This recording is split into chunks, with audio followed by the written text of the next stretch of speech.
Oramos. Bendito Dios y Padre Celestial, te damos gracias, Señor, por la oportunidad que tú nos das de estudiar tu palabra. En esta hora, oh Señor, que vamos a iniciar el estudio, queremos pedirte que tu presencia esté en medio nuestro, que tu Santo Espíritu nos dirija y que tu palabra, oh Señor, nos confronte cada día más a vivir una vida recta delante de ti. Si en algo te hemos ofendido, Señor, en el nombre de Jesús queremos pedirte que tú perdones nuestros pecados, que tú perdones nuestras faltas. Bendice de manera especial cada persona que participa en este estudio. Bendice cada familia aquí representada, oh Señor. Protégenos de todo mal, líbranos, oh Señor, y provee en cada uno de nuestros hogares conforme a tu santa y bendita voluntad. Te damos gracias, oh Señor, por este día. Pedimos que tu presencia nunca se separe de medio nuestros. En el nombre de Jesús te lo pedimos. Amén. Bien, la semana pasada nosotros estuvimos analizando la justificación como el primer paso del Evangelio para resolver el problema del pecado. ¿Se acuerdan? Los que estuvieron aquí con nosotros. Bueno, la idea era saber si había alguna inquietud del capítulo 7 que pudiéramos tocar acá.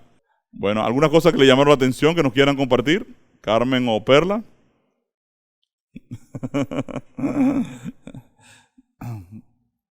¿Qué significa el término justificación? ¿Se acuerdan? ¿Qué significa el término justificación? Sí, Carmen. Ok, esa palabra justificación, usted la encuentra muchas veces en la Biblia. En cierta manera, el proceso de salvación es un proceso legal. Es como un proceso de juicio, abogados, culpabilidades y demás. Toda la humanidad, todo el ser humano, los seres humanos, se presentan ante Dios como pecadores. Cuando nosotros iniciamos este programa de estudio, nosotros dijimos y vimos en la Biblia que en Romanos 5:12 nos dice que por el pecado de un hombre, Adán, la muerte pasó a todos los hombres por cuanto todos pecaron. Quiere decir que toda la humanidad, si esta es la barriguita de Adán, todos los seres humanos estábamos ahí contenidos cuando Adán pecó.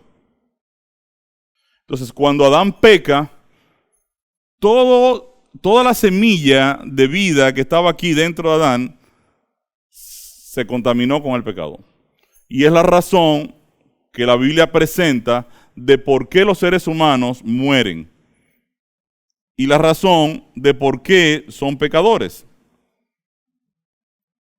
Entonces, no importa ¿en qué lugar usted se encuentre? Usted puede ser rubio, puede ser indio, puede ser rico, puede ser pobre, puede ser una persona agresiva, alegre, puede ser una persona evangélica, atea, no interesa, cristiana, el título que usted tenga, y todos los seres humanos se encuentran con esa realidad, que son pecadores y están condenados a muerte. Entonces, obviamente, ese flagelo pesa sobre toda la humanidad. Entonces, los seres humanos necesitan entonces un salvador, alguien que los libere de esa culpa que existe sobre ellos sin ellos ser responsables de eso. Y es un problema serio, ¿por qué? Porque en realidad la justicia de Dios no le permite culpar a los seres humanos por ser pecadores. Dirá, ¿cómo va a ser? Claro que no. Si Dios me dice, Ricardo, usted es un pecador y yo lo voy a condenar, pero ya mismo, ¿qué yo le voy a decir? Le voy a decir, pero yo no decidí nacer aquí. Usted me trajo, Señor. Y ya cuando usted me trajo, ya yo era un pecador. Y yo dice, wow, yo no había pensado en eso. Sí lo había pensado, ¿verdad? Por eso está el plan de salvación. O sea, Dios no puede decirme a mí que yo soy culpable de nacer pecador porque yo no elegí nacer. A mí me trajeron un día, me metieron por un hueco que yo no cabía, ¿verdad? Y después me dieron un piñazo en la espalda y yo empecé a llorar. ¡Wow, wow, wow! Y entonces aquí el médico le dijo a mi madre, querida, aquí hay un pecador de 9 libras y 3/4. Entonces, cuando yo vine a darme cuenta y empecé a crecer, me di cuenta entonces que yo nací pecador algo que yo no elegí.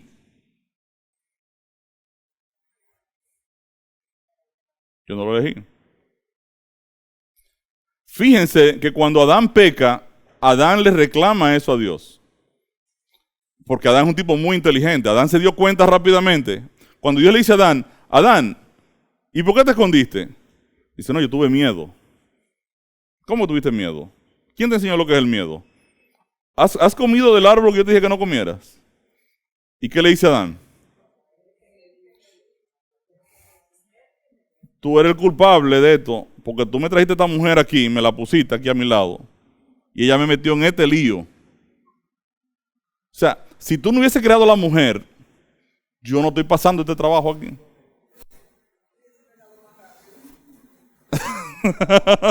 Aquí tengo una feminista, muy bien.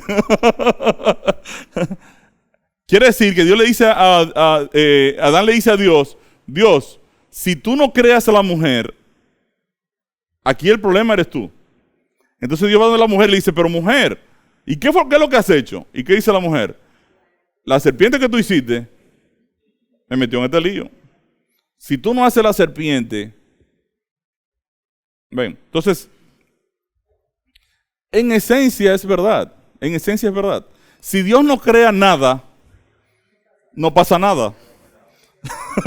O sea, si Dios está solo en su universo y Él es santo, completamente santo, imagínense ustedes que Dios está solo en el universo. La única entidad que existen son Padre, Hijo y Espíritu Santo. Padre, Hijo y Espíritu Santo. Esa deidad existe desde antes de existir todo el universo. Y están solos. No existe el pecado, porque Dios es santo. Solo que hay un pequeño problema. ¿Cuál es el pequeño problema? Que Dios es, ¿qué cosa dice la Biblia? Dios es amor.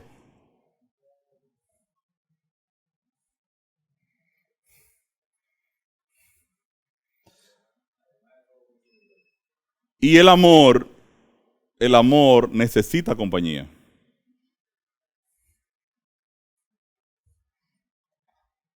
Porque el amor no se puede mostrar si no existe compañía para hacerlo. Entonces, cuando Dios decide crear los ángeles, ya Dios sabe que cuando cree los ángeles, tiene que crearlos libres y que los ángeles siempre van a poder elegir amarlo o no amarlo, porque tienen que ser creados sobre una base de libertad. Es por eso que la Biblia dice que Cristo se ve en la cruz antes de la fundación del mundo. ¿Por qué? Porque Él dice, cuando yo cree los ángeles libres, estoy abriendo la posibilidad de que el pecado entre a mi universo. Y si el pecado entra en mi universo, la única forma que yo tengo de resolver el problema del pecado, es ¿qué cosa? La cruz. Por eso Cristo se ve en la cruz desde antes de la fundación del mundo. ¿Por qué? Porque entre la cruz y quedarse solo, Dios prefiere la cruz.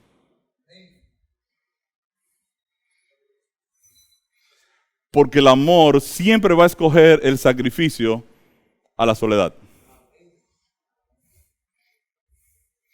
Entonces, cuando Dios escoge el planeta Tierra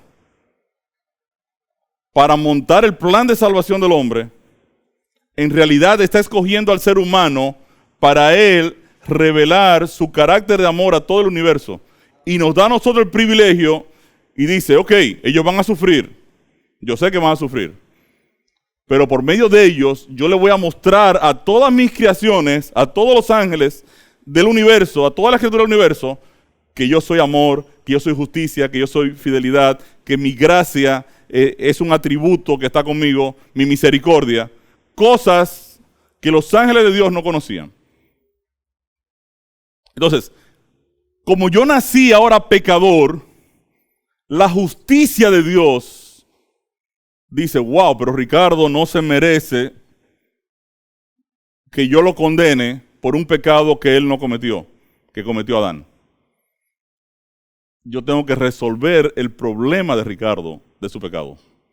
Y Dios entonces se involucra ahora a tomar mi carga de pecado y pasarla entonces a la cruz de Cristo.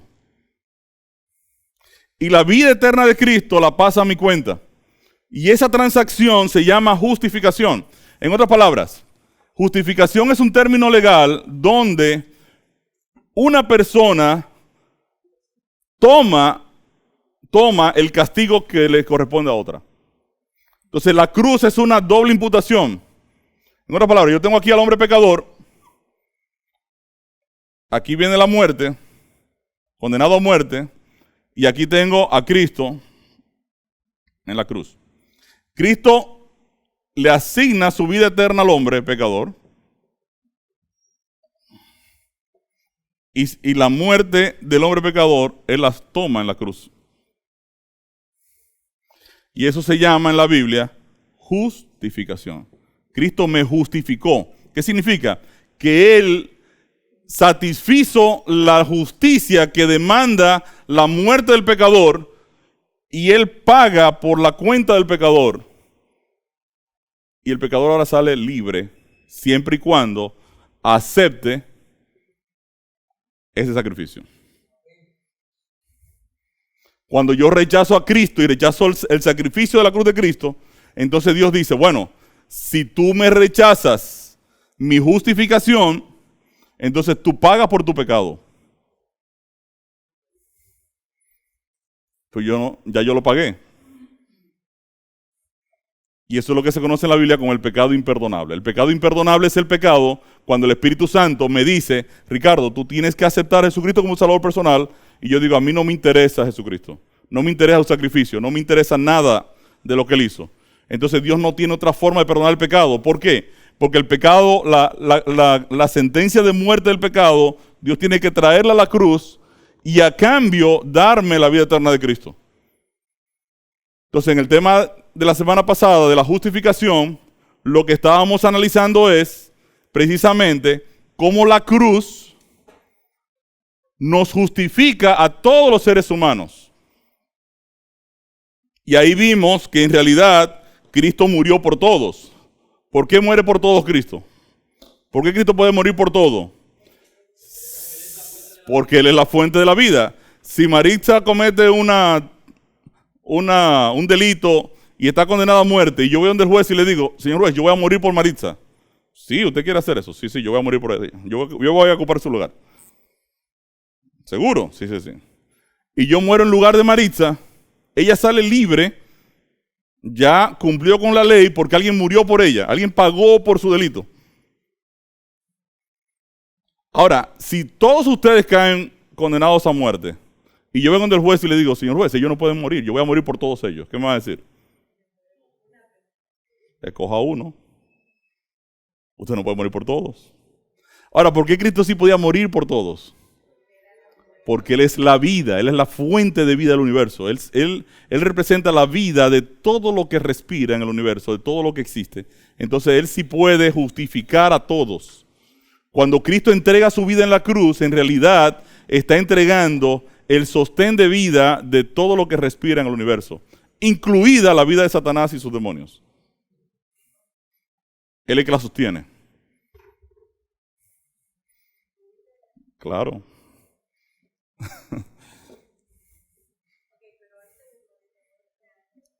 Cristo es el que mantiene vivo todo. La vida de todo lo que está vivo en el universo, Dios la sostiene. ¿Por qué?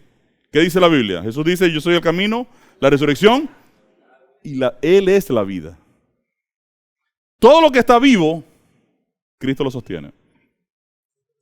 Y usted lo puede leer también en Colosenses 1, 16, que dice que Dios decidió reunir todas las cosas en Cristo y Cristo sostiene todo lo que existe en el universo. Él es el que lo sostiene y todo vive por Él y para Él. Entonces, preguntas. ¿Alguna duda con justificación? Entonces, justificación es un término legal que dice que Cristo pagó por nuestros pecados en la cruz del Calvario y nos justificó. Ahora el pecado no puede decir a mí, Ricardo, tú estás condenado a muerte eterna. Porque yo le digo, ¿cómo? Pero yo acepté a Jesucristo. Entonces Jesucristo entra en la discusión y le dice al pecado, un momento pecado, usted no lo puede condenar a él porque ya yo pagué por él. Yo lo justifiqué y él aceptó mi sacrificio por la fe. Es gracia, claro, es gracia. Porque yo no merezco eso. O sea, lamentablemente, cuando Adán pecó, yo estaba ahí metido. Dios debió hacer ¿qué cosa con Adán? Riángala, yángala, matarlo. Usted pecó, usted murió. Entonces, de hecho, cuando Satanás hace caer a Adán, Satanás dice, ¿a quién trampea a Dios? Si Dios lo mata, yo voy a decirle a todos los seres del universo que este Dios es un Dios de terror. Que si tú no lo obedeces, Él te mata. Y si los deja vivos, yo voy a decir que este Dios es un Dios mentiroso, porque dijo que ellos iban a morir si pecaban, y ellos pecaron y no murieron. Dios queda enredado en la pata de los caballos. Entonces se queda esperando a ver qué Dios va a hacer. Y entonces Dios llega y ¿qué hace? Y desvía la muerte de Adán y Eva a 2 corderos. Y 2 corderos ahora ocupan el lugar de Adán y Eva. Y esos 2 corderos ocupan ese lugar provisionalmente hasta que Cristo llega 4000 años después. Y entonces Juan dice, ese que ustedes ven ahí, ese es el cordero verdadero. Ese es el cordero de Dios que quita el pecado del mundo. Entonces, ¿murió Adán y Eva? Sí. ¿Cómo murieron? En los corderos. Y Dios los metió en Cristo. Cuando nosotros analizamos el tema, nosotros en Cristo, ustedes se dan cuenta de que en realidad Dios mete a Adán y Eva, los cubre con la justicia de los corderos. Los corderos arropan la muerte de los corderos, entonces cubre el pecado de Adán y Eva. Literalmente Dios los metió en los corderos, los metió en Cristo. Y la justicia que se hizo sobre los corderos es la justicia que ahora los cubre a ellos para que no tengan que morir. Entonces esta noche vamos a hablar del hombre carnal o natural y el hombre espiritual. Y ya pues ustedes son especialistas, un pequeño resumen hasta ahora. Los 2 grandes problemas humanos, la muerte, que es la ley del pecado. Bíblicamente hablando, el pecado es la causa de por qué morimos. Y estos 2 problemas solo los trata la Biblia. Usted no encuentra otro lugar en el universo donde estos 2 problemas se resuelven. O se plantean de manera formal y se discuten de manera formal. La muerte es un misterio. Es un misterio. Y el pecado también es un misterio. ¿Por qué las personas son malas? ¿Por qué nacemos malos? Entonces, solo la Biblia te explica entonces cuál es el problema y dónde ocurre y de dónde viene. Vimos también la estructura del pecado. Vimos que en la Biblia el pecado tiene 3 connotaciones o 3 realidades. Número 1 está la iniquidad. La iniquidad implica que el pecado está presente en nosotros. Nacemos con una naturaleza pecaminosa. Desde que usted salió por el hueco de su madre, ya usted empezó a pecar. Y diré, ¿y cómo es eso? El niño comienza de una vez, ¡guau, guau, guau! Y Dios les dice, ¿qué tiene el niño? Ya él se convirtió en el centro del negocio. Su ego ahora controla la casa. Nada más dicen ¡guau! Y él corre. Yo aquí soy el número 1. Si usted quiere saber cómo funciona un niño, usted se casa. Y usted se va a dar cuenta que el niño cambió la agenda del hogar. ¿Cierto? Si usted un día está romántico y va con la esposa, oh querida y eso, y empieza el niño a llorar, ¡ah! Ahí se acabó el romanticismo. Si usted tiene que salir, espérate, ¿qué vamos a hacer con el niño? Entonces, desde que nacemos ya somos inicuos, ya somos egoístas. La iniquidad implica el egoísmo. El pecado está presente en nosotros. También tenemos la transgresión. El pecado nos gobierna, nos esclaviza. Es difícil para el ser humano obedecer a Dios. De hecho, lo vamos a ver ahora, es imposible para el hombre inicuo, impío, incrédulo, hacer algo que a Dios le agrade. El pecado nos gobierna, nos esclaviza. Y naturalmente nosotros transgredimos la ley de Dios o nos rebelamos a la ley de Dios. Y finalmente, el pecado nos condena y nos culpa a muerte. El Evangelio responde entonces a esos tres flancos de ataque del pecado. Y el primer ataque, mi primer contraataque del Evangelio es la justificación o la cruz de Cristo. La cruz de Cristo resuelve el problema de que el pecado me culpa y me condena. Y eso es lo que hemos estudiado en la cruz de Cristo y en la justificación y la cruz, nuestra justificación. En la cruz es donde Cristo ocupa mi lugar de condena a muerte, y ahí es donde Dios me justifica. En la cruz Dios se reconcilia con toda la humanidad en Cristo, y una vez yo acepto esa reconciliación, Dios aplica a mi cuenta la vida eterna de Cristo y me justifica. Entonces, hasta ahí que hemos llegado. Nos falta que el Evangelio resuelva estos dos problemas, que es lo que vamos a seguir viendo en el transcurso del estudio. Según Romanos 8:5, ¿cuántos tipos de individuos existen y qué los diferencia? Porque los que son de la carne piensan en las cosas de la carne, pero los que son del Espíritu, en las cosas del Espíritu. ¿Cuántos tipos de individuos existen aquí, de acuerdo al texto? Los hombres carnales y los hombres espirituales. Entonces aquí ven ustedes algo bien interesante. Ven, la Biblia no divide el mundo en americanos, dominicanos, evangélicos, católicos, apostólicos, nada de eso. Los seres humanos están divididos en dos grandes grupos: los carnales y los espirituales. Quiere decir que si esos son los únicos dos grupos que existen, entonces yo tengo que saber que yo soy parte de uno de esos dos grupos. La Biblia me dice que los carnales piensan carnalmente y los espirituales piensan espiritualmente. Dos grupos. Entonces, esos son los dos grupos que existen en la Biblia: los carnales y los espirituales. Según Romanos 8:6 y Romanos 8:13, ¿cuál es el fin de cada uno de estos dos individuos? Porque el ocuparse de la carne es muerte, pero el ocuparse del Espíritu es vida y paz. Entonces aquí tenemos una situación: el hombre carnal que piensa carnalmente, ¿cuál es su fin? Y el hombre espiritual que piensa espiritualmente, ¿cuál es su fin? ¿Y en cuál de los dos grupos usted quisiera estar? Huáscar, ¿en cuál tú quieres estar? Por supuesto, ¿verdad?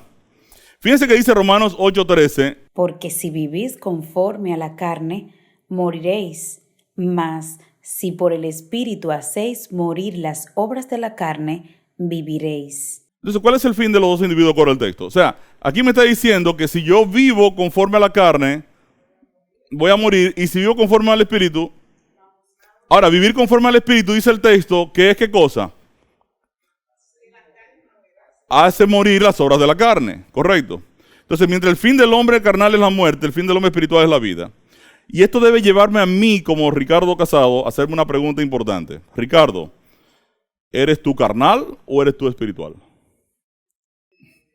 Entonces viene aquí una pregunta importante, ya que aquí la pregunta es: ¿soy yo carnal o soy espiritual? Para yo contestar esa pregunta, yo tengo que contestarme otra pregunta. ¿Cuál sería? ¿Cuál ustedes creen que es la pregunta que tengo que hacerme? ¿Cómo sé si soy carnal o soy espiritual?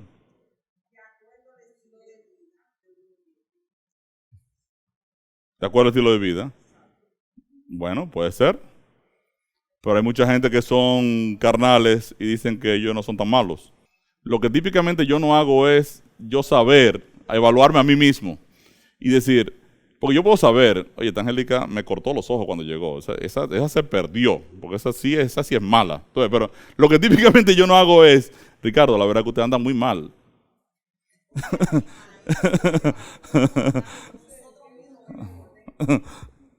¿Ves? O sea, para mí es fácil llevar la vida a los demás, ¿correcto? Y siempre yo soy, ¿qué? El protagonista.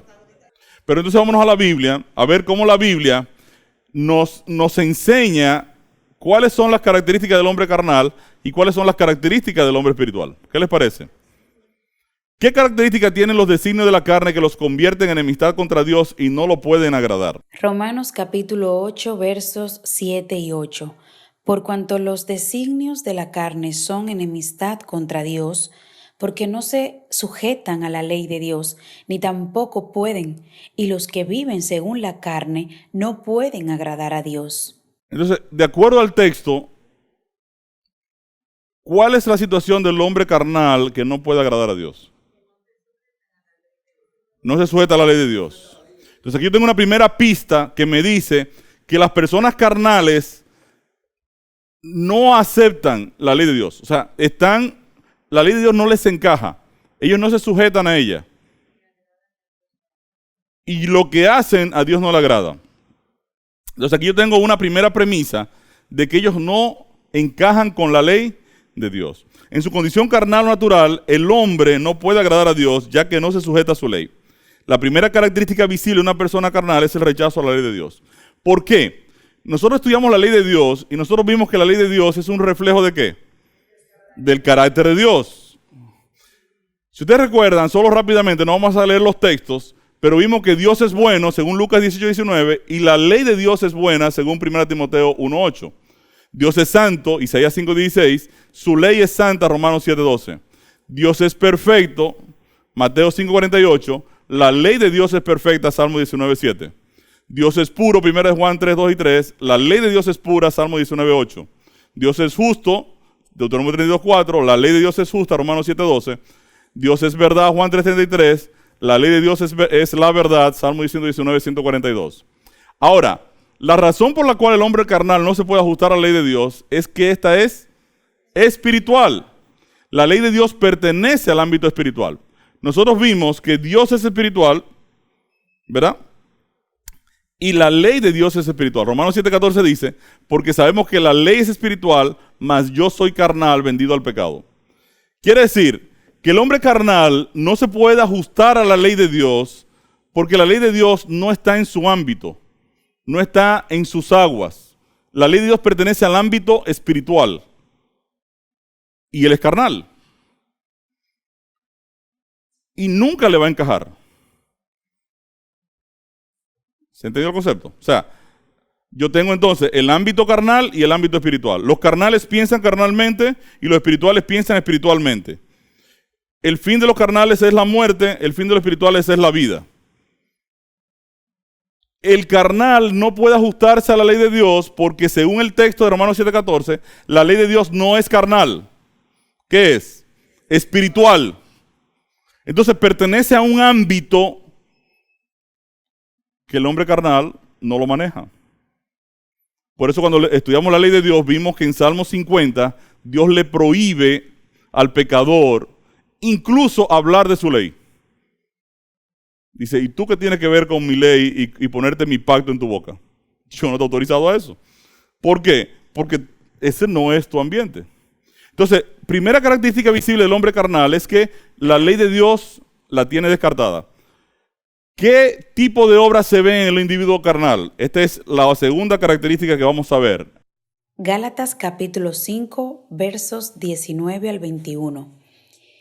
Y manifiestas son las obras de la carne, que son adulterio, fornicación, inmundicia, lascivia, idolatría, hechicerías, enemistades, pleitos, celos, iras, contiendas, disensiones, herejías, envidias, homicidios, borracheras, orgías y cosas semejantes a estas, acerca de las cuales os amonesto, como ya os lo he dicho antes, que los que practican tales cosas no heredarán el reino de Dios. Entonces la Biblia sí me dice que se va a ver en el hombre carnal. ¿Qué se ve en el hombre carnal? Adulterio, fornicación, lascivia, idolatría, hechicerías, enemistades, pleitos, celos, iras, contiendas. La Biblia me está dando una foto del hombre carnal. ¿Y qué se ve en el hombre carnal? Entonces yo puedo irme a esa foto y ver si yo aparezco en esta foto. Dice, él es bueno, lo que pasa es que se incomoda todos los días. Él vive peleando todos los días. Entonces yo digo, bueno, el pleito.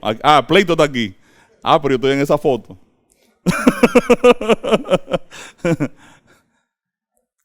Esa muchacha, esa mujer quiere tanto a ese esposo, tú sabes. Ella sí le da con un sartén todos los días, cada vez que el hombre le dice cualquier cosa. Ella le da un piñazo. ¿Eso es carnal o eso es espiritual? Carnal. Yo le explicaba a una iglesia un día que si mi esposa, yo llego a la casa y cuando abro la puerta, me espera cuadrada con un sartén en la mano y me cae a sartenazo. Eso está bastante carnal, ¿cierto? Ahora si yo llego y mi esposa me dice, oh, mi amor, qué bueno que llegaste. Y viene y me da un ¡muah! Y entonces viene y me sienta ahí en la mesa de comer. Mira, te guardé un juguito de limón y aquí están tus chancletitas que son muy cómodas. Déjame darte un masaje aquí en el cuello, que yo sé que tú estás muy cansado. Yo creo que eso es bastante espiritual. Se nos están agotando las mujeres espirituales en este tiempo, pero bueno. Aquí la Biblia me está diciendo características, ¿verdad?, de la persona carnal para yo saber si estoy ahí. Un cristiano no es una persona que vive pleiteando o en idolatría o en pornografía o en disensiones, herejías, homicidios, engaños, borracheras, orgías. O sea, si yo estoy haciendo esto, yo no tengo que ser teólogo. Yo automáticamente tengo que saber que estoy ¿dónde? En el lado carnal. Lado carnal. Entonces la palabra indica claramente qué tipo de obras o acciones se manifestarán o se harán visibles en el hombre carnal. Ahora, dice aquí, si yo estoy viviendo alguna de esas acciones, entonces yo tengo que preocuparme seriamente porque mi fin es muerte. De acuerdo a Gálatas 5, 22 al 23, ¿qué características acompañan al hombre espiritual? Gálatas 5, 22 y 23. Mas el fruto del Espíritu es amor, gozo, paz, paciencia, benignidad, bondad, fe, mansedumbre, templanza. Contra tales cosas no hay ley. Muy bien, aquí me está diciendo el texto que el fruto del Espíritu es amor, gozo, paz, paciencia, benignidad, bondad, fe, mansedumbre, templanza. Y en el hombre espiritual debe verse entonces ¿qué cosa? Estas características. Solo que esta la puede tener. Bueno, entonces es una buena noticia. Ya yo sé dónde la puedo encontrar. ¿Saben? Cuando se escribió la Biblia no existían los puntos, las comas. Los traductores pues ponían puntos y comas en función del contexto. Y así se le dio sentido a la Biblia, ¿no? En la Reina Valera 60 usted va a encontrar que el texto dice, mas el fruto del Espíritu es amor, gozo, paz, paciencia, benignidad, bondad, fe, mansedumbre. Algunos teólogos plantean, yo no soy teólogo, pero sí estoy de acuerdo con esa posición, de que aquí en realidad no debió haber una coma en amor, sino que debió haber 2 puntos. El texto pudo leerse de esta manera. Mas el fruto del Espíritu es amor, 2 puntos. ¿Qué cosa es el amor? Gozo, paz, paciencia, benignidad, bondad, fe, mansedumbre, templanza. Contra tales cosas no hay ley. ¿Por qué algunos teólogos piensan de esa manera? Hay una rueda que se llama la rueda del amor. ¿Ustedes la conocen? ¿No conocen la rueda del amor? La rueda del amor. No. Bueno, esta noche la van a conocer. Esta es la rueda del amor. La rueda del amor pone el amor en el centro, ¿verdad? Pone el fruto del Espíritu por fuera y por dentro toma los elementos de 1 Corintios 13. El amor es gozo. Fíjense que 1 Corintios 13 dice, se goza de la verdad, no tiene envidia. Mansedumbre, no es jactancioso, no se envanece. Benignidad, es benigno, todo lo espera. Paciencia, es sufrido, todo lo sufre. Bondad, no se goza de la injusticia, no busca lo suyo. Paz, no guarda rencor, todo lo soporta. Fidelidad, todo lo cree, nunca deja de ser, dominio propio, no hace nada individuo, no se irrita. Quiere decir, ¿sí? Que tú lo vas a tener en el WhatsApp. Pero si quieres tomar una foto no hay ningún problema. Digo, lo vas a tener, no importa. O sea, pero si no hay problema, te lo puedo dejar ahí un minuto. Entonces, a mí me hace clic que el amor puede ser el fruto del Espíritu, porque Dios es amor. Quiere decir que si Dios es amor, cuando el fruto del Espíritu se manifieste en mí, ¿qué se va a estar manifestando en mí? El amor. Ahora, el amor conlleva entonces ese conjunto de características. Quiere decir que un cristiano no puede ser una persona triste y amargada. Ay, sí, muchacha, la vida desastrosa. Dice, pero usted es cristiano. Ay, sí, yo soy cristiano, pero muchacha, tú no sabes todo lo que yo he sufrido.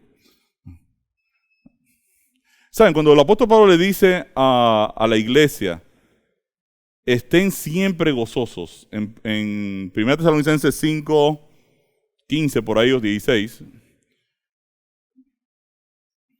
no está en una playa de Hawái tomándose un daiquiri.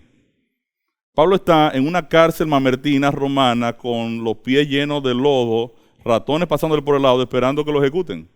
Y él está animando a la iglesia a que estén gozosos. ¿Por qué él puede hacer eso?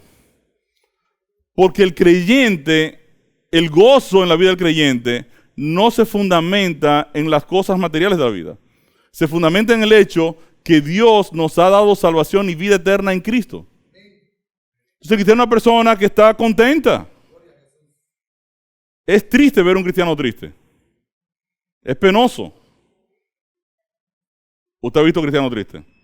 Entonces, si no hay gozo en mi vida, mi ladies, no puede estar el fruto del Espíritu. Entonces, yo tengo que saber, entonces, de qué lado de los habitantes estoy. O del lado carnal o del lado espiritual. Un cristiano debe ser una persona benigna, una persona benigno quiere decir calidad de bueno, una persona que tiene siempre una intención positiva, buena hacia los demás, es bondadoso, es una persona que está en paz.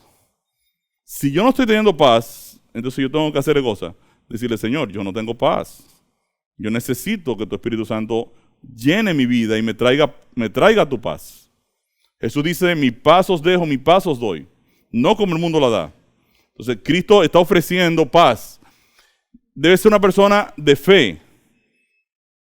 Cree en la palabra de Dios. Ven, uno de los problemas que tenemos hoy en día en el mundo cristiano es que gran parte de las personas están siguiendo líderes, no la palabra de Dios. Tenga cuidado con eso. Yo puedo hablar muy bonito y dice, ay, a mí me gusta cómo habla Ricardo. A mí me gusta cómo habla el pastor fulano, a mí me gusta. Pero de eso no es que se trata el cristianismo. El cristianismo se trata de yo creer la palabra de Dios. La iglesia nunca te va a llevar a ti a la verdad. Nunca. La verdad te va a llevar a la iglesia. Entonces yo primero procuro conocer la verdad y luego saber cuál es la iglesia que tiene la verdad. Porque si una iglesia está en el error o tengo un grupo de personas que lo que están es manipulando las audiencias y engañando, entonces yo puedo caer en quedarme en un sistema y perder mi vida eterna. Entonces la responsabilidad que Dios me está planteando es, oye, busca la verdad te va a libertar. Entonces usted tiene que procurar conocer la palabra de Dios. La Biblia, por ejemplo, el apóstol Pablo va a Berea, usted lo va a encontrar en Hechos, y en Berea, Pablo va y le habla a los bereanos. ¿Y qué hacían los bereanos?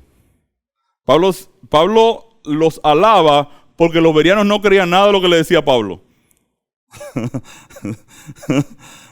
Dice, y son fantásticos los bereanos, dice Pablo, porque cada vez que yo les hablaba, ¿qué hacían ellos?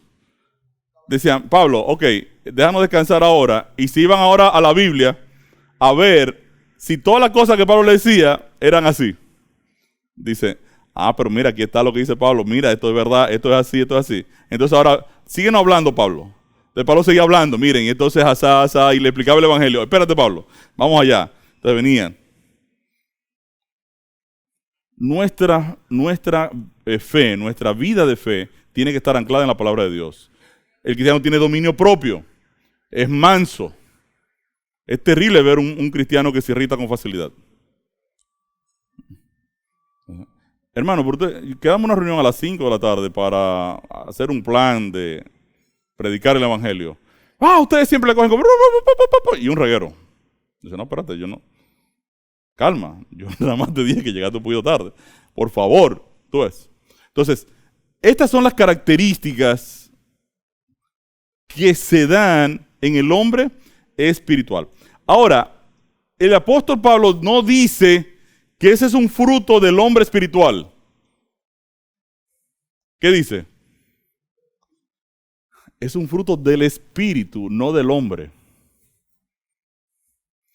Mientras las obras de la carne son obras del hombre carnal, en el hombre espiritual no es el hombre que produce el fruto. El fruto no es del hombre. ¿De quién es el fruto? Del espíritu. ¿Cuál es la diferencia? ¿Qué diferencia hace el apóstol entre lo que produce el hombre carnal y lo que se produce en el hombre espiritual? O sea, al analizar las manifestaciones de ambos individuos, el hombre carnal y el hombre espiritual, vemos que el apóstol Pablo hace una específica diferencia entre lo que produce uno y lo que se produce en el otro. Mientras el hombre carnal produce obras de la carne, en el hombre espiritual se produce el fruto del espíritu. No es de él. Mientras llama obras de la carne, las obras que produce el hombre carnal, nombra fruto del espíritu a lo que se manifiesta en el hombre espiritual. Entonces es interesante notar que el fruto del hombre espiritual no es un producto del hombre, sino del Espíritu de Dios obrando en ese individuo. ¿Qué diferencia vemos en todo concepto? Digamos que comparemos a un hombre carnal con un perro bravo. Yo no sé cuánto a ustedes le ha caído atrás un perro bravo. ¿Le ha caído atrás un perro bravo? Marisa, ¿te ha caído un perro bravo atrás? Nunca. Tú nunca has tenido que salir corriendo porque un perro te cayó. Si comparamos al hombre carnal con un perro bravo, todo lo que te puede producir son obras malas.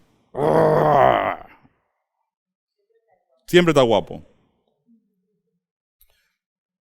También podríamos compararlo con un cactus, un árbol que solo produce espinas. La naturaleza entonces del hombre carnal es hacer cosas negativas. Si yo entonces comparo el fruto del espíritu, el hombre espiritual vendría a ser como un árbol de mangos. Los mangos se producen naturalmente sin esfuerzo alguno. Fíjense, usted nunca verá un árbol de mangos diciendo ramas y ramos. A partir de ahora vamos nosotros a entrar en un proceso de producir mangos. Yo voy a pujar aquí y ustedes van a moverse. Y el árbol comienza, 1, 2, 3, y las ramas comienzan a trabajar. Nunca se ha visto eso, ¿no? Y un manguito, y primero la flor, el manguito, se crece, se madura y ¡pum! Cae al piso. No, en el árbol crece. Y un día comienza usted a ver una florecita. ¡Oh! Trajo flores. Yo estoy muy contento porque nosotros sembramos hace 3 años un árbol de aguacates en la casa. Un aguacate eso muy bonito y muy bueno. Yo dije, wow, este debe ser un buen aguacate. Y lo sembramos. Y yo decía, ¿y cuándo esta mata me va a dar aguacates? Bueno, este año ya tengo como 80 aguacates ahí que se están viendo así, unos chiquitos, otros más grandes. Entonces yo le voy a decir cómo serían los aguacates.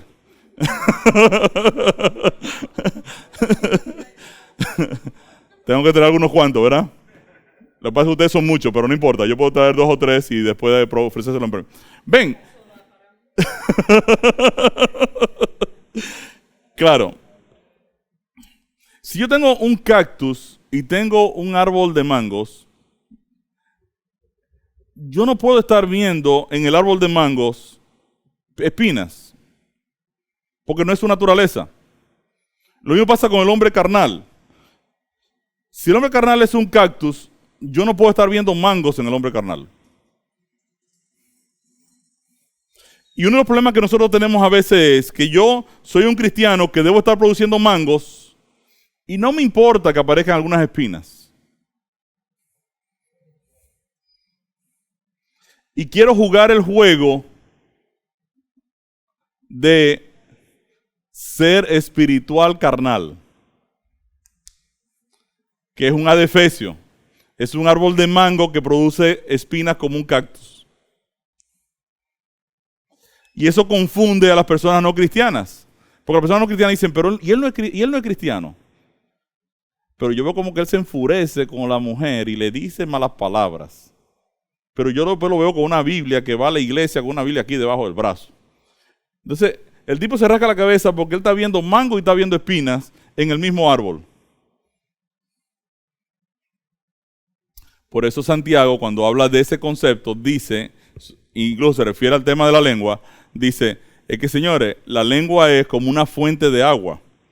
Una fuente de agua no te puede dar agua dulce y agua amarga al mismo tiempo. O el agua es dulce o el agua es amarga. Entonces lo mismo pasa en el carnal y espiritual. Entonces, Gálatas 5:17 presenta una realidad, el verso presenta una realidad entre el deseo del hombre carnal y el deseo del hombre espiritual. Gálatas capítulo 5, verso 17. Porque el deseo de la carne es contra el espíritu, y el del espíritu es contra la carne, y estos se oponen entre sí, para que no hagáis lo que quisiereis. Entonces, los deseos de la carne y del espíritu se pueden alinear. ¿Son qué? Son contrarios. Son contrarios. El hombre carnal actúa carnalmente y el hombre espiritual actúa espiritualmente. Ahí me dice un tipo, no, lo que pasa es que tú eres un pariguayo. ¿Por qué yo soy un pariguayo? Oh, porque tú nada más tienes una sola esposa, ¿sabes? Eso, tú estás mandado a guardar. Pero no entiendo, o sea, tú estás llamando a la fidelidad pariguayo. ¿Y tú cuántas esposas tienes? Bueno, sabes, yo soy... ¿A cuántos hijos tú tienes en la calle? Yo tengo como 8. Ajá. ¿Y eres feliz? Bueno, estoy pasando un poco de trabajo. Bueno. O sea, los deseos son contrarios, se oponen. En la mente carnal, el carnal no entiende la dinámica espiritual y el espiritual sabe cómo funciona lo carnal porque salió de ahí. Entonces es algo a donde yo no quiero volver. Correcto. Pero en esencia los deseos se oponen. Los jóvenes de la iglesia tienen que saber eso. ¿Por qué? Porque van a recibir mucha presión. Presión social. Va a recibir presión sobre lo que se está viendo hoy en los cines. Lo que se está haciendo hoy en las redes. O sea, los jóvenes están muy sometidos y se pueden dar cuenta de manera muy clara que lo carnal va en una dirección y lo espiritual va en otra. El deseo del hombre carnal se opone al deseo del hombre espiritual. ¿Qué cosecha obtendrán los carnales y los espirituales? Gálatas capítulo 6, verso 8. Porque el que siembra para su carne, de la carne segará corrupción, mas el que siembra para el espíritu, del espíritu segará vida eterna. ¿Qué va a cosechar el hombre espiritual? Vida eterna. Wow, eso es una buena noticia.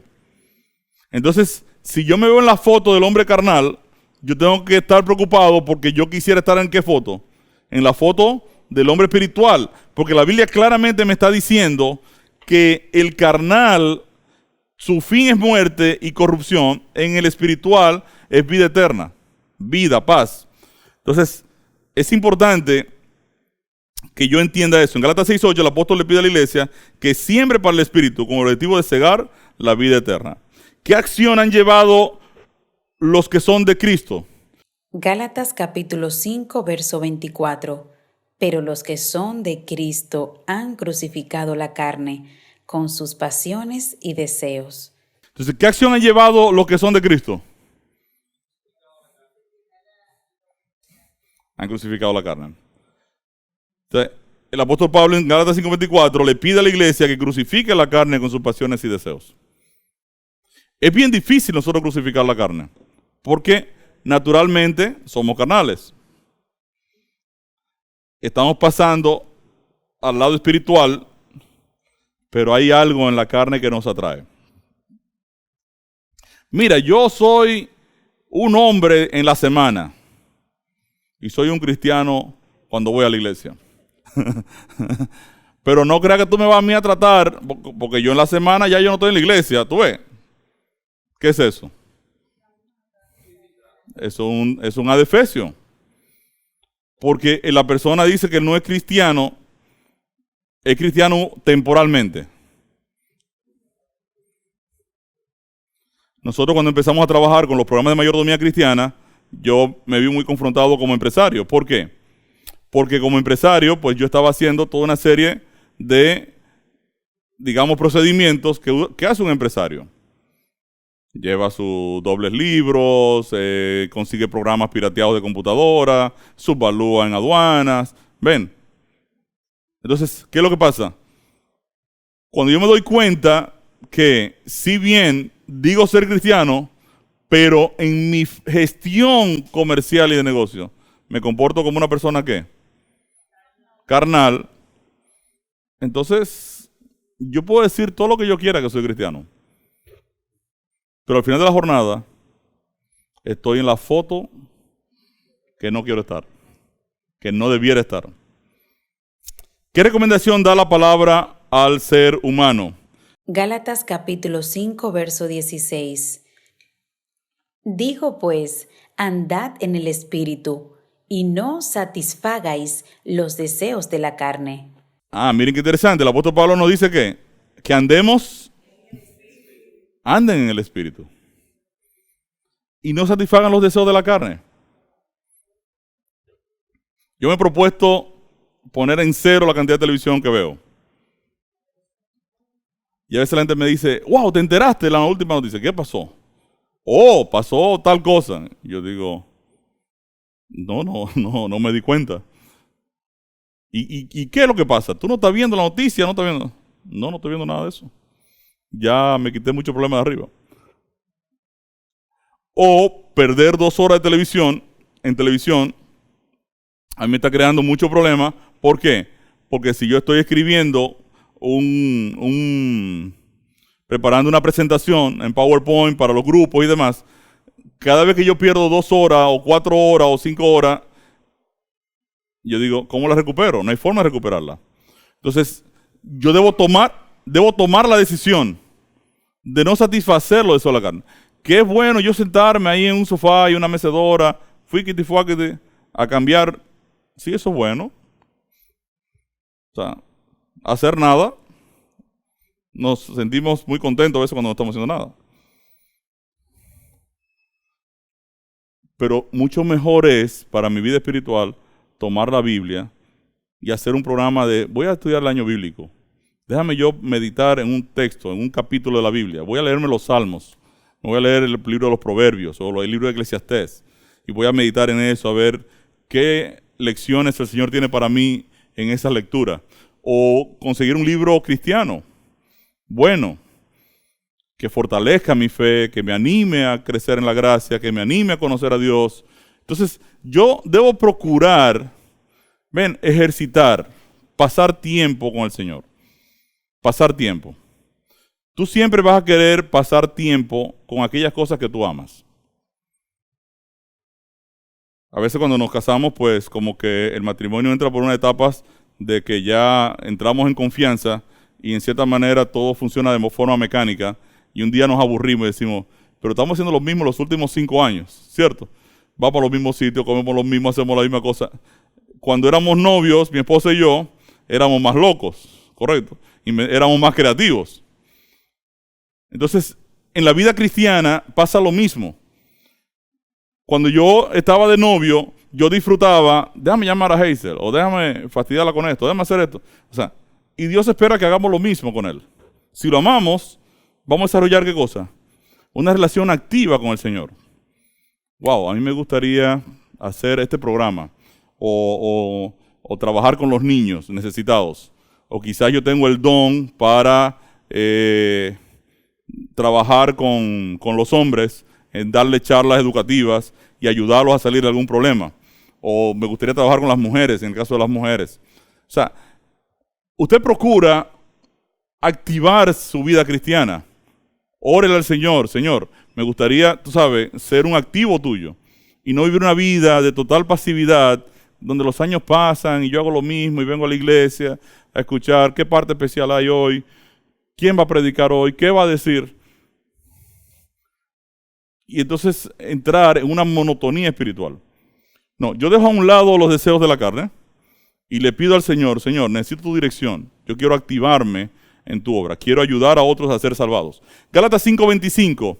Gálatas capítulo 5, verso 25. Si vivimos por el Espíritu, andemos también por el Espíritu. Si yo voy a vivir por el Espíritu y el Espíritu de Dios va a estar dirigiendo mi vida, entonces ¿cómo yo voy a estar andando? Por el Espíritu. ¿Y qué se va a manifestar en mí? El fruto del Espíritu. El cristiano tiene que entender que las mecánicas son distintas. Yo puedo decir que soy cristiano y estar actuando perfectamente como una persona carnal. Perfectamente. Ahora, ¿eso es correcto? ¿Dios espera eso? De ninguna manera que no. Porque si el Espíritu de Dios está dirigiendo nuestras vidas, como de hecho lo vamos a estudiar, ¿qué pasa? ¿Cómo yo paso de carnal a espiritual? Ese va a ser el tema de la semana que viene. Usted se va a ir dando cuenta que en realidad Dios no nos deja a nosotros la lucha contra el pecado, sino que Él nos va a fortalecer y nos va a apoyar y va a poner su Santo Espíritu en nosotros para que sea el Espíritu de Dios quien nos dirige en la vida para ser exitoso contra el pecado. Porque Dios sabe que el pecado nos arropa. Somos seres débiles, con una naturaleza pecaminosa intrínseca, entonces necesitamos de la dirección del Espíritu de Dios de forma continua en nuestras vidas para entonces nosotros vivir vidas exitosas para el Señor. Dice aquí, lee Efesios 2:3. ¿Qué tipo de hijos éramos mientras vivíamos en los deseos de la carne? Entre los cuales también todos nosotros vivimos en otro tiempo, en los deseos de nuestra carne, haciendo la voluntad de la carne y de los pensamientos, y éramos por naturaleza hijos de ira, lo mismo que los demás. Entonces, ¿qué tipo de hijos éramos mientras vivíamos en los deseos de la carne?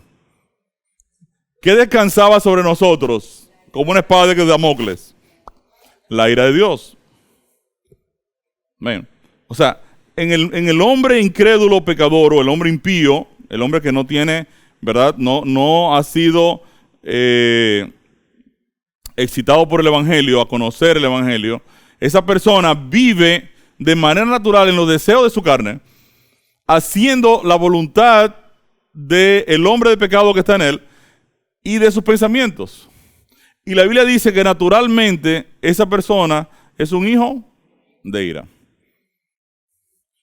Entonces, Efesios 3 enseña que antes de conocer al Señor vivíamos en esos deseos de la carne y por naturaleza hacíamos la voluntad de la carne. Según Romanos 8, 9 y 14, ¿qué característica distintiva tiene el hombre espiritual y cómo lo llama la palabra de Dios? Mas vosotros no vivís según la carne, sino según el Espíritu, si es que el Espíritu de Dios mora en vosotros, y si alguno no tiene el Espíritu de Cristo, no es de él. ¿Qué característica distintiva nosotros vemos en el hombre espiritual? Según el texto. Dice, ustedes no viven según la carne, sino según el Espíritu, pero aquí hay un condicional. Ustedes viven según el Espíritu, si es que el Espíritu de Dios mora en ustedes. Y si alguno no tiene el Espíritu de Cristo, no es de Él. Cuando el Espíritu de Dios mora en ti, automáticamente se va a estar manifestando el fruto del Espíritu. Amor, gozo, paz, paciencia, unidad, bondad, fe, mansedumbre. Si tú todavía estás del lado carnal, entonces va a estar en tu vida el adulterio, la pornografía, la idolatría, los celos, las iras, las contiendas. Entonces tengo que saber en qué foto estoy en todo momento. ¿Correcto? También tú te vas a dar cuenta, luego cuando estudiamos ahora el nuevo nacimiento, nos vamos a dar cuenta que el Espíritu de Dios es un agente activo en nuestra salvación o en nuestra vida de obediencia. ¿Cómo funciona eso? Usted se puede dar cuenta cuando está haciendo algo incorrecto o va a tomar una decisión incorrecta, que entra ¿qué cosa a su mente? La conciencia. Cuando el hombre es espiritual, el Espíritu Santo trabaja en esa conciencia. Y le dice, hey Ricardo, espérate. Esa decisión que vas a tomar no está correcta. Por eso es que en el hombre espiritual, la dinámica de la vida espiritual del hombre espiritual es la paciencia. Usted nunca va a ver a un hombre espiritual tomando decisiones emocionales rápidas. En nada. Las piensa, las medita, las discute con el Señor. Ora por ellas. Fíjate que yo estoy diciendo que el Espíritu trabaja en nuestra conciencia. No estoy diciendo, los seres humanos naturalmente tienen una conciencia, ¿correcto? Una conciencia. Y una conciencia moral. Lo que define, por ejemplo, todos los seres humanos, no importa si son cristianos, ateos, lo que sea, saben que matar a una persona está mal. Su conciencia, ¿qué dice? Que está mal. Ahora, cuando tú estás del lado espiritual, matar no es tan sencillo como yo matar a una persona. Si yo a una persona no le predico el evangelio, lo estoy matando, porque no le estoy dando acceso a la vida eterna. Entonces, en la plataforma espiritual, matar tiene una connotación distinta al yo matar en el hombre carnal. El hermano dice, no, pues yo no mato a nadie. Viejo, pero que tú estás matándolo todo. Primero te estás matando a ti mismo porque estás perdiendo tu salvación. Al no querer venir a Cristo, estás perdiendo tú, tu familia y todo, porque entonces tú estás presionando también hacia la perdición todo. Entonces, obviamente, en la mecánica del hombre espiritual, el Espíritu de Dios habla a nuestra conciencia en un discernimiento espiritual distinto a lo que vivía el hombre carnal con su conciencia moral. O sea, los elementos morales del hombre espiritual son distintos a los elementos morales del hombre carnal. ¿Se entendió? Sí. Hay personas que dicen que son correctas y son muy correctas en el pago de sus compromisos financieros. Personas, por ejemplo, yo puedo tener un político que habla contra el flagelo de la droga. Miren, estamos haciendo esto, vamos a hacer un programa de educación no sé cuánto y no sé qué. Pero por otro lado está cogiendo un soborno. Entonces, el hombre es muy moral en un área de su vida, pero es muy inmoral en otras áreas. ¿Ves? Eso no se da en el hombre espiritual. El hombre espiritual, si está siendo dirigido por el Espíritu de Dios, es íntegro. Íntegro significa que es correcto en cada una de las áreas de su vida. ¿Se entiende la diferencia? O sea, no es que el hombre espiritual es muy bueno en el estudio de la Biblia, pero tiene dos queridas mudadas. Tú dices, no, porque tú no puedes tener dos queridas, querido. Si tienes dos queridas, tú estás del otro lado. O sea, si el Espíritu de Dios está dirigiendo nuestras vidas, entonces tiene que haber un estilo de vida integral dentro de la mecánica espiritual. Fíjense qué característica distintiva nosotros vemos. Que si yo vivo según el Espíritu, es sencillamente porque el Espíritu de Dios está, ¿qué cosa? Morando en mi vida. Miren qué dice este texto. Romanos capítulo 8, verso 14. Porque todos los que son guiados por el Espíritu de Dios, estos son hijos de Dios. ¿Cuáles son los hijos de Dios? ¿Qué significa ser guiado por el Espíritu de Dios entonces? Entonces, un cristiano no es solo una persona que va a la iglesia, lee la Biblia y ora, sino que es una persona que tiene una dirección activa del Espíritu de Dios. Esa persona está escuchando la voz de Dios al momento de tomar una decisión positiva o negativa. Usted se da cuenta, por ejemplo, que el apóstol Pablo se va con Silas a Bitinia y dice, wow, vamos a Bitinia a predicar el evangelio. Y entonces él escribe después y dice, el Espíritu se nos opuso a predicar el evangelio. ¿Y cómo el Espíritu se puede oponer a predicar el evangelio? Sí, nos dijo que no íbamos a ir a Bitinia, que teníamos que ir a Macedonia. Ven, la decisión que ellos han tomado de predicar el evangelio es correcta, es buena. Pero el Espíritu de Dios le dice, un momento, no es para allá que yo lo quiero. Yo quiero a ustedes que vayan primero para acá. Entonces, yo creo, mis queridos, y quiero ser enfático con eso, yo creo que en el cristiano promedio, la voz del Espíritu de Dios no se está escuchando en el accionar del cristiano promedio. Estamos actuando por nuestra propia dinámica. Y a veces tomamos decisiones de corte moral que no necesariamente el Espíritu de Dios está apoyándolas. Que son mis propias decisiones personales. Entonces, la diferencia fundamental entre el hombre carnal y el hombre espiritual es la presencia del Espíritu Santo en la vida del último. Al aceptar la dirección del Espíritu, el creyente adquiere el estatus de hijo de Dios. ¿Se entendió? Sí, ¿alguna pregunta? Ustedes están muy serios hoy. Sí, yo lo siento como muy serios. ¿Están concentrados? Ya, no puedo ver a los que están interconectados, pero parece que también están así como muy calladitos, ¿no? Pero muy bien. Dice aquí, ¿puede una persona espiritual comportarse como carnal? Primera de Corintios capítulo 3, versos del 1 al 3. De manera que yo, hermanos, no pude hablaros como a espirituales, sino como a carnales, como a niños en Cristo. Os di a beber leche y no vianda, porque aún no erais capaces, ni sois capaces todavía, porque aún sois carnales. Pues habiendo entre vosotros celos, contiendas y disensiones, ¿no sois carnales y andáis como hombres? ¿Qué está pasando con la iglesia de Corinto? ¿Qué le está diciendo el apóstol Pablo a su iglesia de Corinto? Ven, la primera carta a la iglesia de Corinto, que es Primera de Corintios, es una carta dura de Pablo, porque es una carta de reprensión. Y Pablo está diciendo, miren, yo no le puedo hablar a ustedes como seres espirituales. ¿Por qué no le puedo hablar a ustedes como espirituales? Porque ustedes están comportando como bebés, como niños. O sea, yo no le puedo dar a ustedes comida sólida. ¿Por qué? Porque ustedes no son capaces todavía. Ustedes tienen celos, contiendas, pleitos. La iglesia de Corinto es una iglesia con pleitos y situaciones muy difíciles dentro. Y Pablo le está diciendo a ellos, ¿y qué pasó? Porque ustedes tienen que estar de este lado, del lado espiritual, y ustedes siguen comportándose como si fueran, ¿qué? Carnales. Al descuidar la comunión diaria con el Señor, la naturaleza carnal toma de nuevo control de la vida de la persona y ésta comienza a comportarse carnalmente.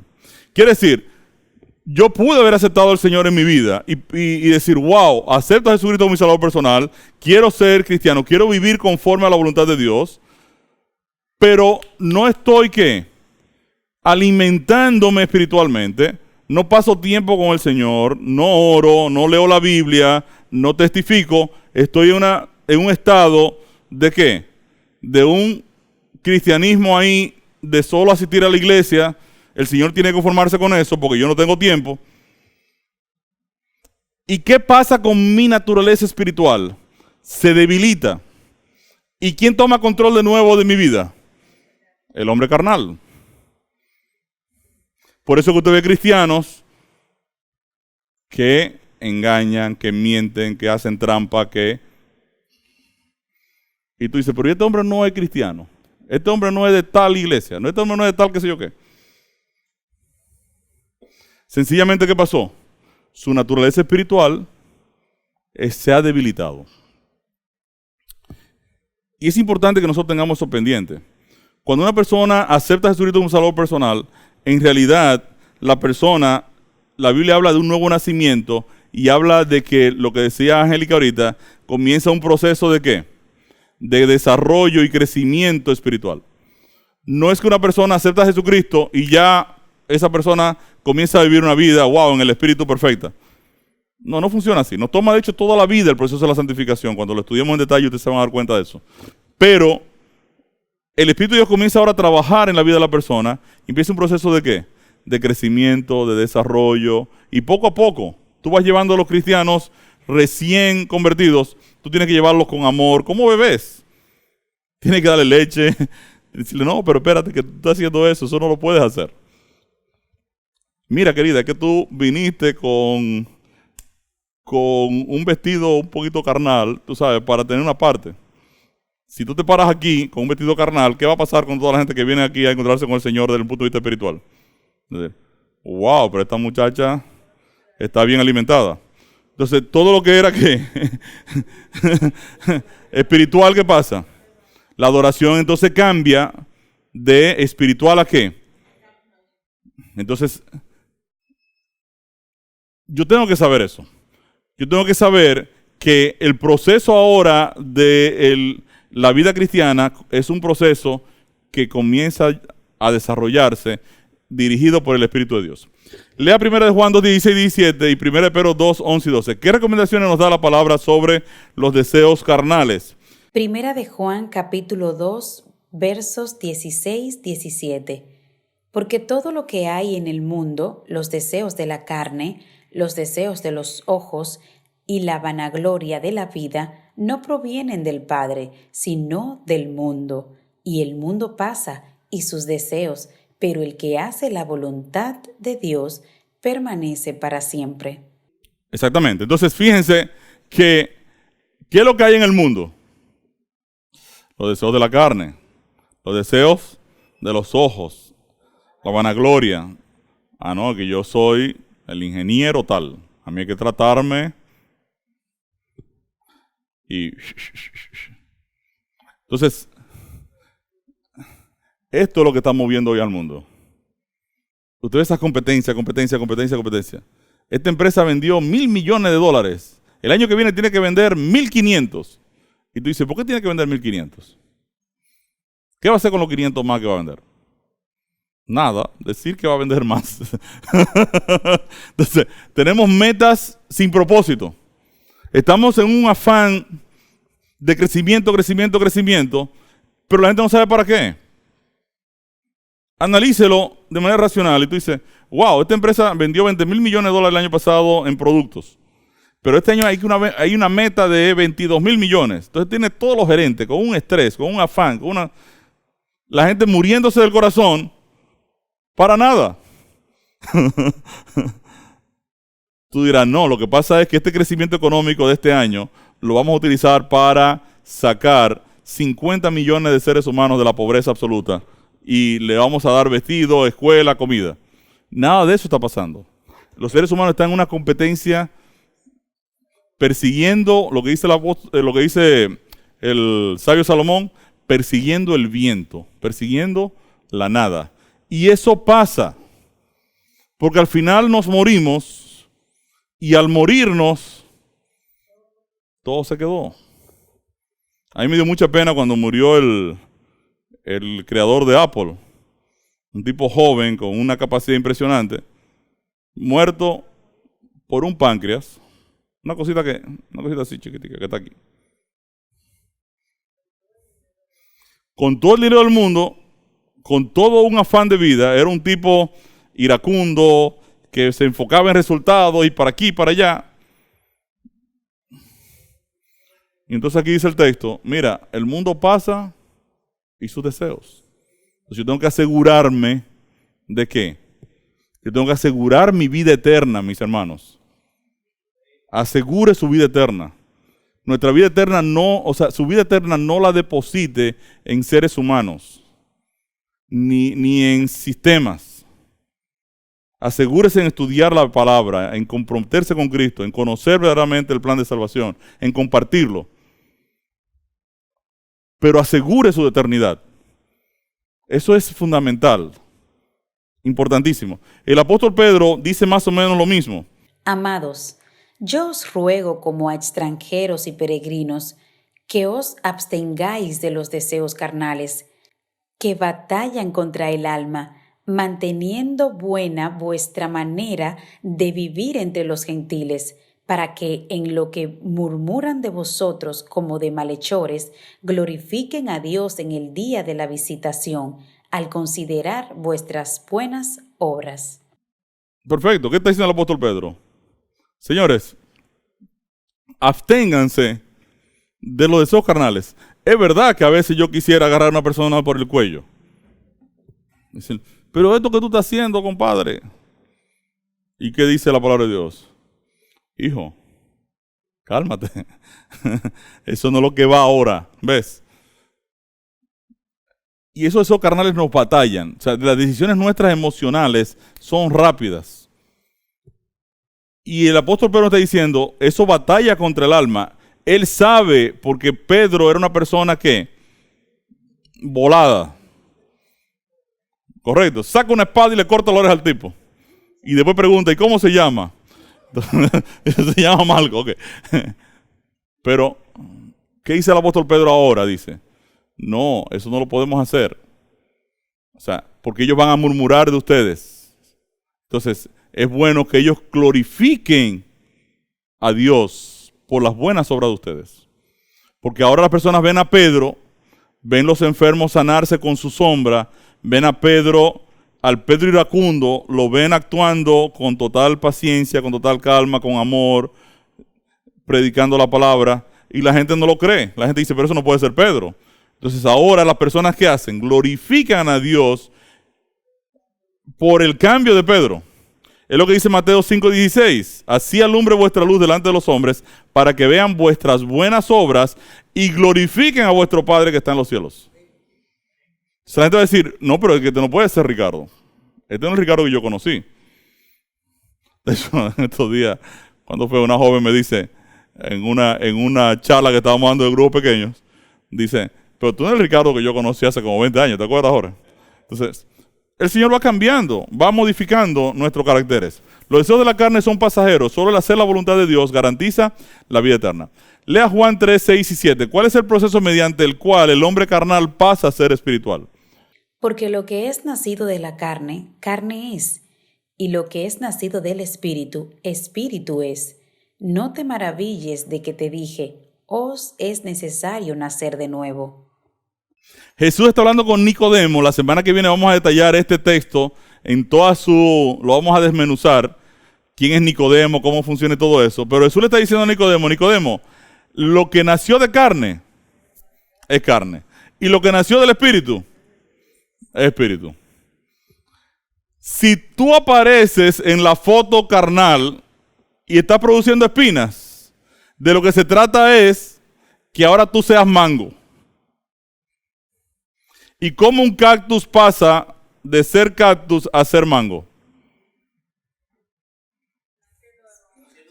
Tiene que hacer por eso es que el nuevo nacimiento no es una mejora de la persona, es un cambio de naturaleza. ¿Se entendió? O sea, no es que Dios nos mejora cuando nos hacemos cristianos. Ricardo era muy malo y ahora como cristiano es menos malo. No, no es eso. Es que Ricardo producía espinas y lo teníamos claramente identificado como cactus, pero ahora yo estoy viendo mangos en él. Entonces tuvo que haber un cambio en una esquina. Y te dirá, wow, ¿y usted no produce espinitas de vez en cuando? Claro que produzco espinas. Y todos los días tengo que ir ¿a qué? A los pies de Cristo y decirle, Señor, todavía hay cosas en mi vida que tienes que cambiar, que tienes que mejorar. Yo quiero pedirte perdón por lo que hice. Quiero que tu Santo Espíritu quite esas espinas y donde quiera que haya una espina, aparezca un mango. Entonces, es un trabajo diario que tenemos que estar haciendo. Pero aquí el tema está en que Jesús le dice a un tipo que es religioso como Nicodemo, fariseo del Sanedrín de alto nivel, le dice, Nicodemo, el asunto es que tienes que nacer de nuevo. Así, con la super religiosidad que tú tienes, estás muerto. Porque todavía tú eres carnal y de lo que se trata es de ser espiritual. Entonces, Jesús le dijo a Nicodemo en Juan 3, 6 y 7 que para pasar de carnal a ser espiritual debemos experimentar un nuevo nacimiento y ese será nuestro próximo estudio la próxima semana. Mi respuesta al tema. ¿Comprende usted que de acuerdo a la Biblia existen dos clases de personas, las carnales y espirituales, y que nosotros nos encontramos en uno de ambos grupos? Está claro, ¿verdad? No hay metodista, evangélico, adventista, católico. No. O usted es carnal o usted es espiritual. ¿Está de acuerdo que la persona carnal no se ajusta a la ley de Dios produciendo obras, mientras que en la persona espiritual se manifestará el fruto del Espíritu? ¿Sí? ¿Está claro eso? Bien. Vamos a orar. George, pásenos por aquí adelante y diríjanos por favor en oración. George, tiene que hablar por esto para mí. Bendito y bondadoso Padre Celestial, queremos glorificar tu nombre en esta hora por ese hermoso privilegio, Padre, de estudiar tu santa palabra. Amén. Que nos permitas, oh Dios, a través de tu Santo Espíritu, nacer como nuevas criaturas. Que podamos ser espirituales y que tengamos la oportunidad de pronto estar contigo, Padre, en el reino de los cielos. Amén. Ahora que salimos, acompáñanos a los que están conectados también vía Zoom, dales tu bendición y tu protección. Oramos a ti, Padre, en el nombre de Jesús. Amén.